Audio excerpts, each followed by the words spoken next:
All right. Look forward to having Dan on.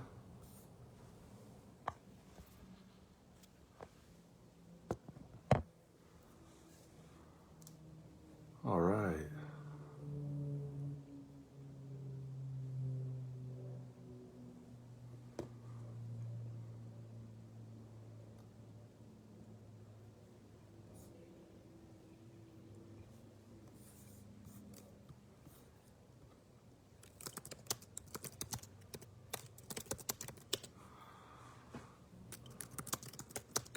We are live.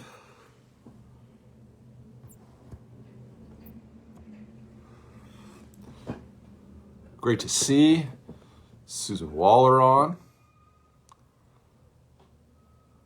I miss seeing you at 8:15.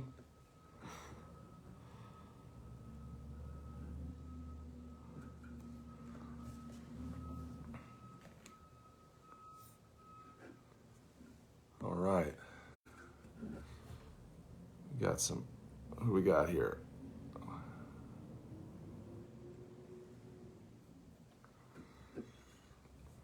Letting people get on here.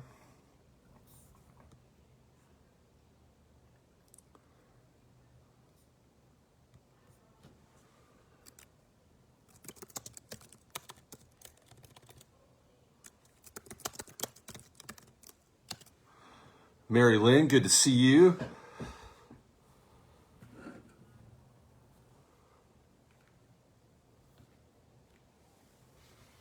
Trying to get the lighting in here just right.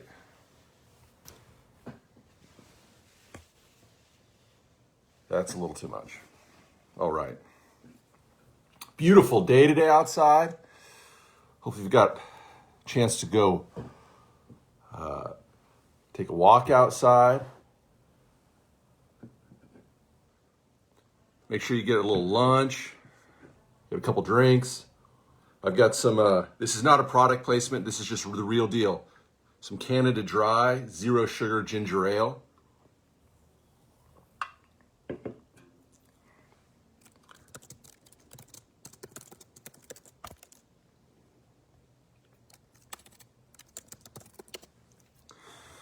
All right, Dan Kreiss is trying to bring him on.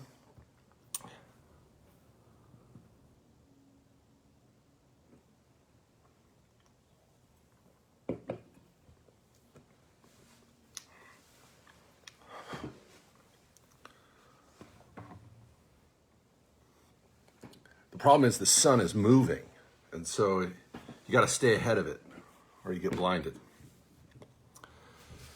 especially like today.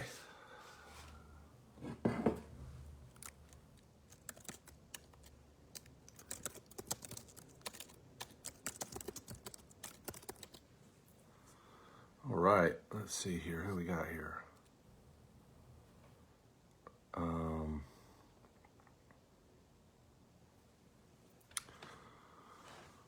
Just waiting for Dan.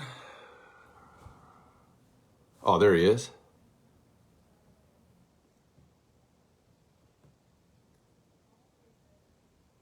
All right, we're going to bring Dan into the.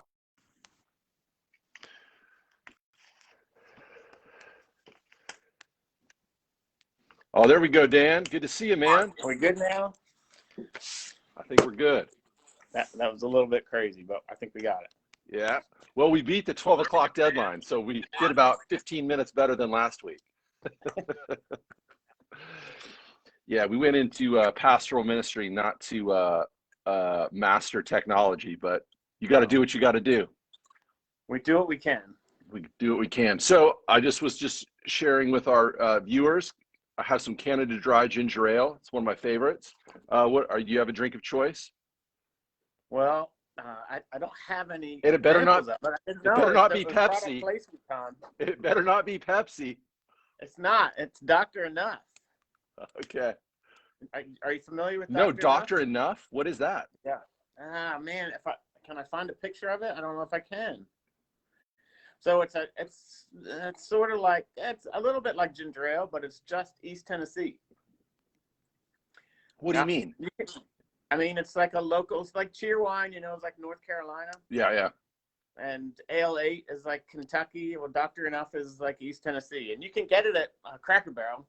That's all I know. Really? Yeah. And it's called Doctor Enough? Doctor, like, Yeah. DR period, and then enough. ENUF. Yeah. Because they don't know how to spell very well in East Tennessee? I'm not sure. Or they're countercultural? Yeah.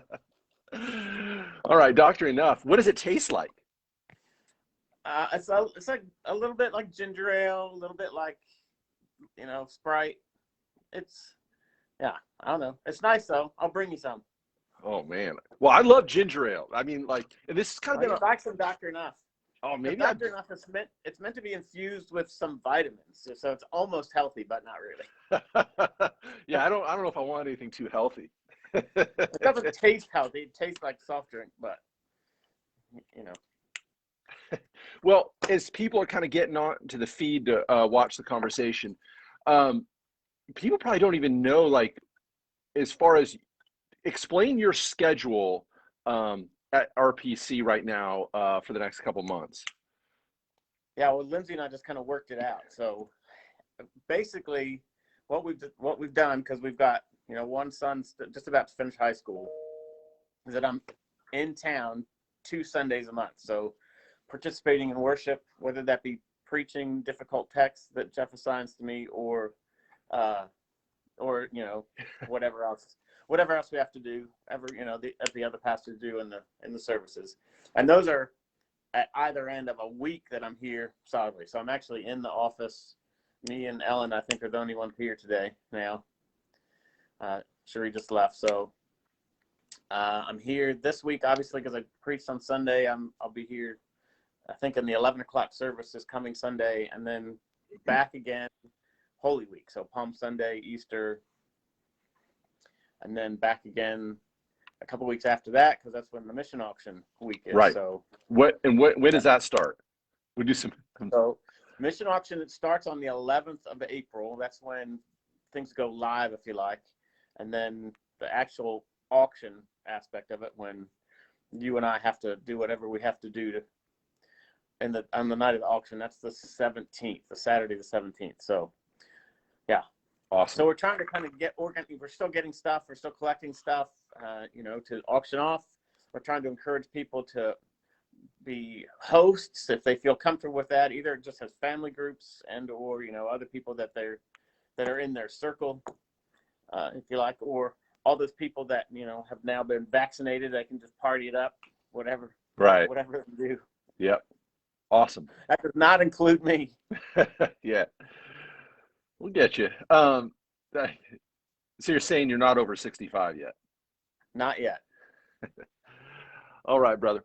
Well, thanks for being here. We're so excited to have you here at RPC, and it was fun to watch you and listen to you preach your first sermon this past Sunday. And I got to be honest with you, you did not look nervous at all. And so, and I mean that as a compliment, because I still am quaking in my shoes every time I get up there and going. I have that feeling of like imposter syndrome. Like, how did I get here? What happened? So yes, it was day. awesome. I know. Every day. Yeah.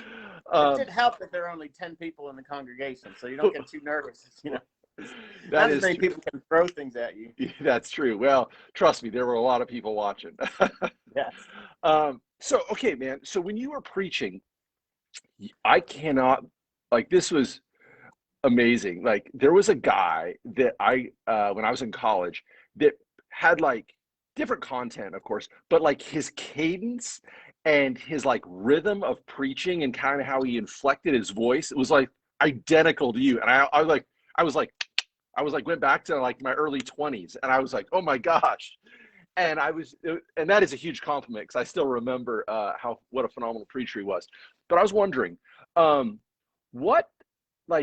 or maybe better to say, who was an influence on your preaching? Who have been, who you kind of look as mentors and models for preaching?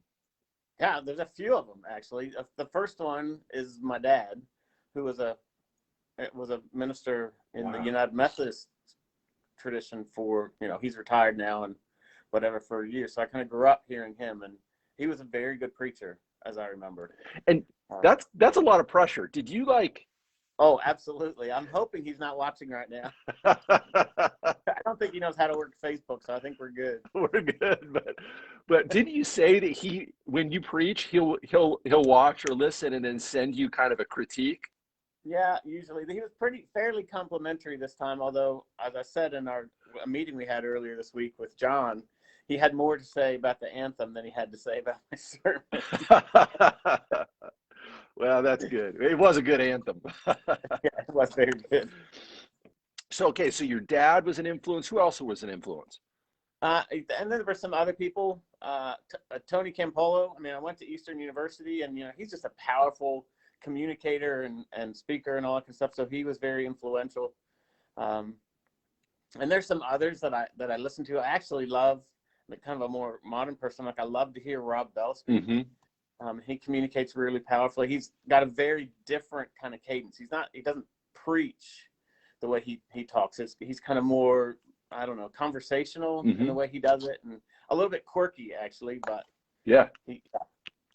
So yeah, I mean, those are three pretty strong ones. I like Rob too. That he's a very good communicator, and he's got his own style. He absolutely does.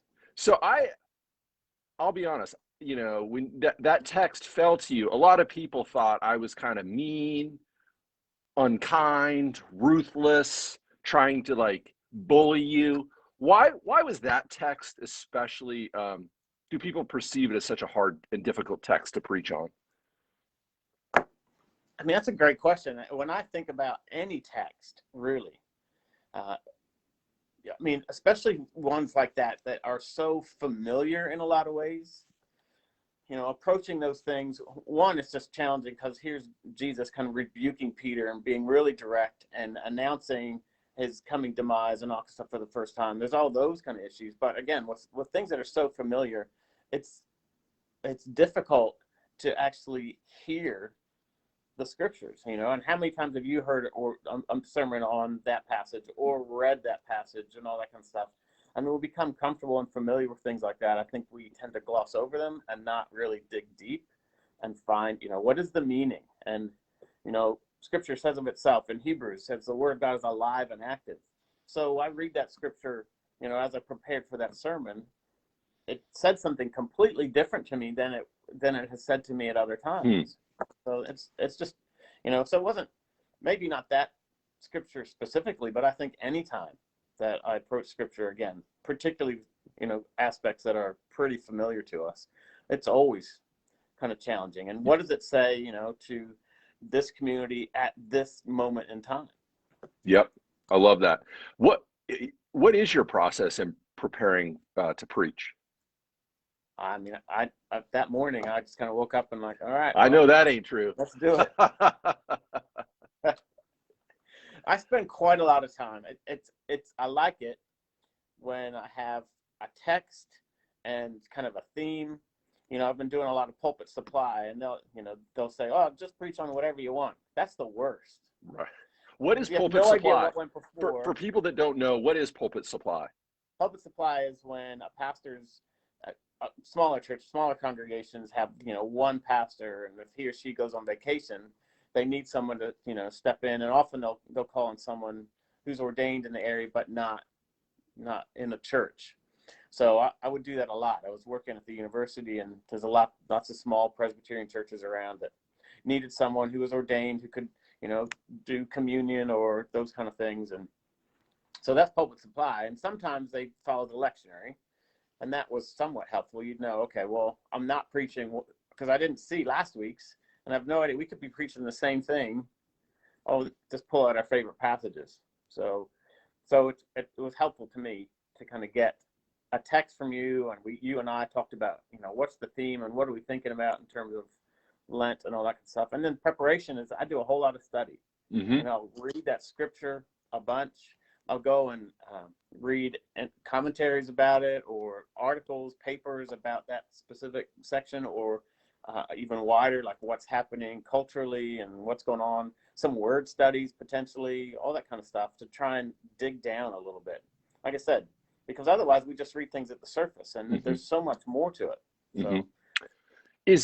Are there like commentaries or books or people, theologians, biblical scholars that you would recommend that you kind of continually return to for advice and wisdom in your scripture study? There aren't really specific ones. I have access to a really good database of journal articles Hmm. from my seminary. It's free, continues to be free for all alum. And so I'll go in there and just do a scripture search or a word search, and dozens of articles will come up, and I'll just kind of filter. So it really allows me more than just a narrow snippet of, Bart or somebody like that. If you read the same commentary or whatever all the time, you're going to get very similar things, but it becomes very broad. So I'll read things by, published by women or people of color or all sorts, and they have completely different takes on a lot of these scriptures. And so it changes the way you understand it. Mm-hmm. Well, I'd love to get you this on record, but if anybody in the congregation has a question about a word study or a passage, can they just email you and you'll get some articles on their data from your database? That'd be great. Yes. That'd be a good way to meet people. It would. It will be a full-time job though. Well, so right off at the beginning of your sermon, I was like, I wonder if Dan still plays video games. Well, to be honest, particularly, I've got one teenager at home. He really doesn't let me. They're so complicated now. Have you seen an Xbox controller? Like I was telling you about Pong or even Rampage. You had kind of one little button or a couple buttons to push, and there's like 5 or 6 things going with all your fingers. He just gets, Dad, do this, Dad. It's this controller. It's awful. So there are some things I can play, like I can play Madden. I can play Madden decently and all that kind of stuff. But when he's playing all those, RPG games and all that stuff, I'm out. I'm terrible. I can't focus. I get eaten, shot, whatever. He takes advantage of you. Absolutely. Well, I've been thinking, over the last year, I think a lot of people being stuck in their homes have gotten very good at video games. And I honestly, I floated it to my wife if I wanted to get, kind of a gaming system, and she said it was a non-starter. So that's probably fair. So that's because I'm terrible. You probably have enough to distract you without adding something else. That's true. That is true. Courtney obviously knows that. Yeah. So in terms of your text, I found like a lot of your observations I hadn't seen before, and I just think were really helpful in in thinking about our life of faith and discipleship. I thought it was interesting you talked about how this passage is a pivot point in the synoptic gospels, Matthew, Mark, and Luke, that Mark situates it there. Everything had been victorious kind of language for the kingdom up until that point. And then Jesus he raises the bar and says, this is not going to be the easy road. And how did you come to that insight? I mean, some of it, again, was that background reading. And then kind of, I got that idea from somewhere, and I went back and kind of investigated that. Oh, wow. And so then you come to understand, why did Peter feel the need to take Jesus aside? Because it was such a shock to them, or at least in this context, the way that the writer of Mark put it, he put it in such a way that, all the disciples are like, wait, what? We're going to Jerusalem. All these people are following us. This is really triumphant. Jesus is going to do something amazing. And he's like, actually, guys, we're going here to be killed. Like, excuse me? And so, I mean, to me, that personalizes that rebuke that Peter gives to Jesus, because it seemed to me, that's why I kind of did that little dialogue slightly humorously, but it's kind of like, Jesus, excuse me, did you get up on the wrong side of bed? Because it was just so out of what they had experienced before then. Yeah. And so reading that and understanding that, again, that to me, that personalizes that story a little bit. So it's not just Jesus saying, get behind me, Satan, or being really stern with Peter. It's him putting him back in his place, because Peter, one, didn't understand, and two, felt like he needed to explain to Jesus how things were going to be. Yeah, And yeah, yeah. that wasn't the way it was supposed to be.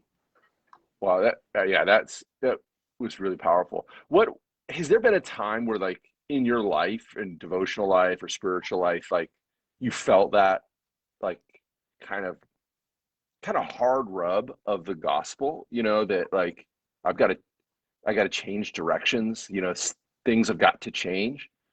Yeah. I mean, yeah. And you want a specific example? Because it happens all the time. Well, I would love it, but Yeah. I mean, I think all the time, again, if we're reading the Gospels as something that is meant to impact and inform and alter us, something that we're supposed to process and then act upon, then when we read Scripture, Old or New Testament, oftentimes they'll hopefully get us to look at the world in a different way. hmm Again, one of the comments I think I made in the sermon was what Jesus was saying when he rebuked Peter was, you're looking at things from a flesh and blood point of view.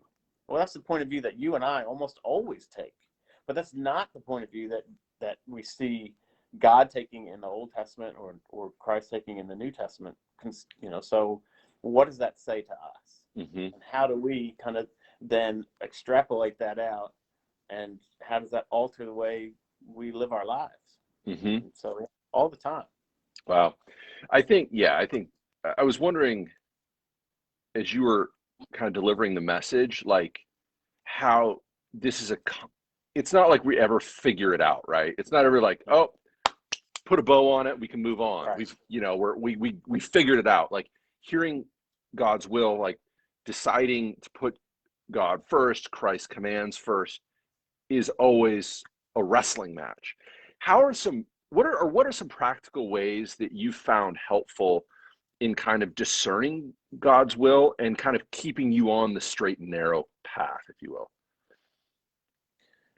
I mean, I think the best one, reading it consistently and then seeking understanding, but then being in community. I think Mm, that's why God created the church. That's what the church was always for, so that you and I, as we come to know one another and give each other the opportunity and the open door to say, hey Dan, or hey Jeff, I hmm read this and this challenges me, or Jeff, I think you're wrong here, and maybe we need to think about this, and again, do it in a loving and kind way, but we're iron sharpening iron, spurring one another on towards love and good deeds. I mean, that's the community. That's what we're supposed to do. And so interpreting the scriptures, that's why, preaching is something that we do. But it's not you, whoever's preaching, myself or you, whoever's up there, kind of passing on information. And when I preach, it's really personal to me. And I think if you go back and listen to it, you'll hear there's lots of eyes. Like, I was reading this and I was impacted by this. I'm assuming, because I'm human, that this is going to resonate with many of you as well, because a lot of our experience is shared. And so when we teach like that and understand things that way, then we kind of give each other the right to encourage one another and hold each other accountable for those things. So there were three pretty specific things that we talked about on Sunday, hmm darknesses that I felt like we had to kick at. One is me kind of, subverting God's will because I think I know best. The other hmm was not really understanding, denying myself and what it means to take up my cross. And then the third one was pursuing temporal rather than eternal things. Those are all pretty practical things in some ways, but in another way, how do I live those out? hmm And so, by kind of confessing to everyone, hey, these are things I struggle with, that they have now license to say, let me help you with that. Right. So as you're like coming to RPC, preach this awesome sermon, you're taking, the leadership role of mission outreach. As you kind of think about taking up our cross in terms of the missions ministry, where do you see God leading us into the future at RPC? I mean, there's a few different areas, but I mean, you gave me a few weeks ago the study that had been done. The was it the Lupton Center Yep. report that I guess when was that conducted? Uh, it was about over a 6-month period in 2019. And, Right. so we did that study with Focus Community Strategies in the Lupton Center to kind of help us figure out who would be the right fit to lead us into this next stage and phase in mission outreach ministry.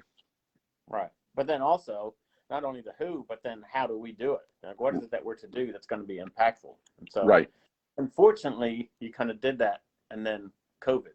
Yeah. Awesome. It ruined all our Great. plans. Yes. But I mean, that pointed out a couple of things. One, it pointed out that the most important thing that they discovered was relational engagement was important.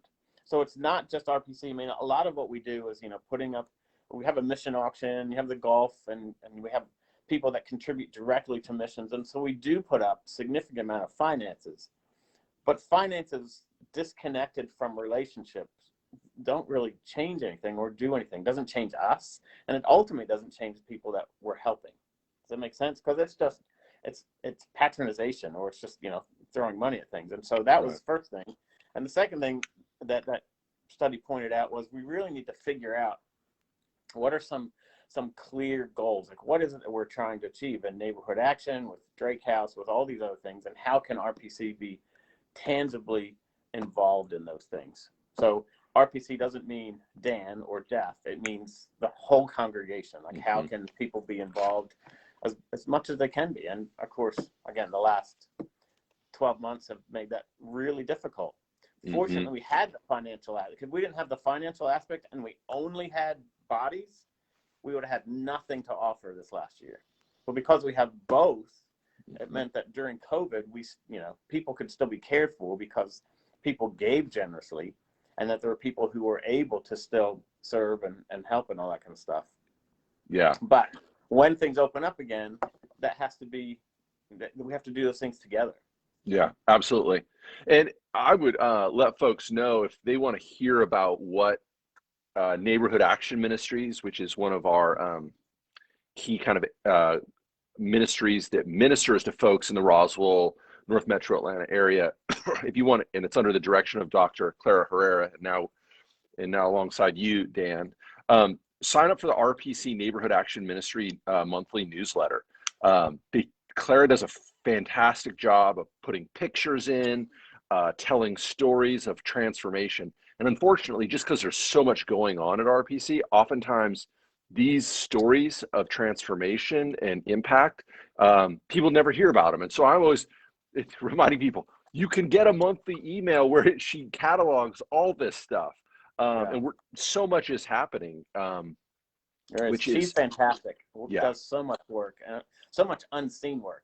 And even in the midst of all this pandemic, she has still been physically engaged as much as possible, and amazing. Yeah. I don't know how she gets it all done and builds all these relationships and all these communities and all that kind of stuff. She's amazing. We've also, I don't know if people know, but if you're going to sign up for that, we've just dropped the blog. So the mission outreach blog has just started, and the first one dropped on Sunday. And so fortnightly, I say fortnightly, that means bi-weekly for you Americans. That'll be dropped fortnightly. So another one comes up, not this Sunday, but the following Sunday. And that's not going to be specific to neighborhood action or any specific ministry at this point, but it's just going to get us thinking missionally. What does it mean to be in mission? So the first one was talking about road crossing, and what is that? So being engaged with people in a face-to-face kind of way, rather than just, from the comfort of our home writing checks. Right. We're able to be face-to-face. This next one, I've just kind of been in the midst of writing that. It's going to talk about what's it mean to be cross-cultural, and what's cross-cultural look like in Atlanta or wherever we are, where things have changed significantly. We're much more diverse as a nation than we've ever been, and continuing to get diverse. So sometimes that makes us feel uncomfortable. So what does that mean, and how does that influence our worship? How does that influence our lives? How do we engage with people who are different than us, have different experience? So that'll be the next one. Oh, that sounds great. Those kind of, hopefully thoughtful, not long, but just little blogs for us as a community to kind of be thinking about some really important issues. That's really cool. And I think, just to go back to what you said at the very beginning, that Clara, you know, at the very beginning of COVID, we were all like, what are we going to do? And Clara and your mission outreach leaders just really shifted gears and figured out how to deliver food to the food insecure. How could we build partnerships and friendships with those who are isolated and lonely in the Groveway apartments. We have a lot of our seniors building spiritual friendships over Zoom. It's like really cool. Like, It's amazing, isn't it? People went from like having no idea Zoom was even a technology to now, like, let alone knowing how to use it, to now they're like building these relationships, and it's a really cool deal. Yeah. And I really appreciate your leadership of how you're going to help us move forward in neighborhood action ministries and as a church. So thank you for being here. Thank you for leadership. Last question. Okay. You cited Bruce Coburn. Oh yeah. Okay, so if you know, folks have never listened to Bruce Coburn, what are some songs or records that we should check out if we want to get a good taste? So if you have a Spotify account, you need to follow my Spotify account. I have a whole Bruce Coburn playlist. Really? Yeah, I do. Which actually, Jeff, you know, you should, you know, get a little culture. I know. And follow it. I know. I need to. I think it's broaden pretty my horizons. diverse. He's an excellent guitarist. He's also a little bit out there. You know, some of his content is not for the faint of heart, but he challenges me, and so that's kind of why I listen to him. Okay, so, that's but awesome. he's also kind of fun. So, and yeah. What's your handle on Spotify? I don't know. Is it Dan Kreiss? It probably is, because, you know, there's not a lot of us in the world, so it's pretty easy. All right, spell buddy. my name correctly, Kreiss, and you should be good. That's awesome. And I'm gonna hope to see, like, Bruce Coburn. 8, 10, 20 more people following that playlist. So. I think it's gonna blow up. It's gonna be top 10 playlist. Yeah. Well, and I also want people to know that you are an experienced worship leader. You play guitar. You know what you're talking about. Yeah, I don't play guitar like Trenton plays guitar. Well, a few of us do. I get by. All right, buddy. Well, it's so good to see your face. Good to hear how God is working in your life. And we'll do this again soon. I want to remind folks that every Wednesday from noon to 12:15, 12:30, we're going to have a conversation. During Lent, we're doing it with the pastors, and we'll see if people enjoy it. We might expand our conversations and bring some other people in. But for now, thanks so much, Dan. We're praying for you. Let us know how we can continue to serve you. Great sermon this past Sunday, and we'll see you soon. All right. Thanks, brother. Thanks, Take care, everyone. buddy. Yeah. Thanks, Dan.